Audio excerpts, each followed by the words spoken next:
एक बार भगवान कृष्ण ने बताया कि कर्ण से बड़ा दानी कोई नहीं है। अर्जुन इस बात को नहीं मान रहे थे। तब कर्ण को मृत्यु एकदम नजदीक थी। वह दर्द से कराह रहा था। एक बार श्री कृष्ण खुद एक ब्राह्मण का भेष धारण कर कर्ण के सामने गए। उन्होंने कर्ण से सोना मांगा। कर्ण ने कहा कि अभी तो सोना सिर्फ मेरे दांतों में है, आप ले लो। ब्राह्मण ने कहा कि उसके लिए आपके दांत तोड़ने पड़ेंगे, जो मुझसे नहीं होगा। इस पर कर्ण ने खुद अपने दांत तोड़कर सोना निकालकर ब्राह्मण रूपी कृष्ण को दे। जब कर्ण ने खून से सने दांत भगवान कृष्ण को दिया तब ब्राह्मण ने कहा, मैं झूठा दान नहीं लेता। तब किसी तरह अपनी बाणों से तीर चलाकर बाण गंगा को उत्पन्न किया और धोकर भगवान कृष्ण को दिया। उसी नदी को बाण गंगा के नाम से जानते हैं।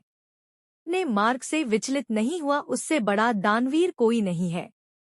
कृष्ण इससे खुश हुए और कर्ण से वरदान मांगने को कहा। कर्ण ने कहा कि उसकी मृत्यु होने पर उसका अंतिम संस्कार कोई ऐसा व्यक्ति करे जो पूरी तरह पाप मुक्त हो।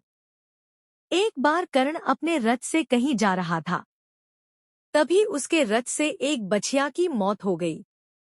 उस दौरान एक साधु ने कर्ण को श्राप दिया कि जिस तरह रथ से बछिया की मौत हुई है, उसी तरह तुम्हारी भी मौत होगी। साधु ने कहा कि युद्ध के दौरान उसके रथ का पहिया धरती निगल लेगी और वो ही उसकी मौत का कारण बनेगा।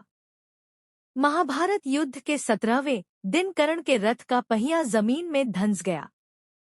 तभी अर्जुन ने अपना दिव्यास्त्र निकाला और कर्ण पर वार कर दिया। जैसा साधु ने श्राप दिया था उसी तरह कर्ण की मृत्यु हो गई। दरअसल कर्ण की मौत की एक वजह श्री कृष्ण भी थे। कर्ण के पास देवताओं के द्वारा दिया गया ऐसा शस्त्र था जिसका कोई मुकाबला नहीं कर सकता था। ये दिव्य अस्त्र कर्ण ने अर्जुन के लिए बचाकर रखा था।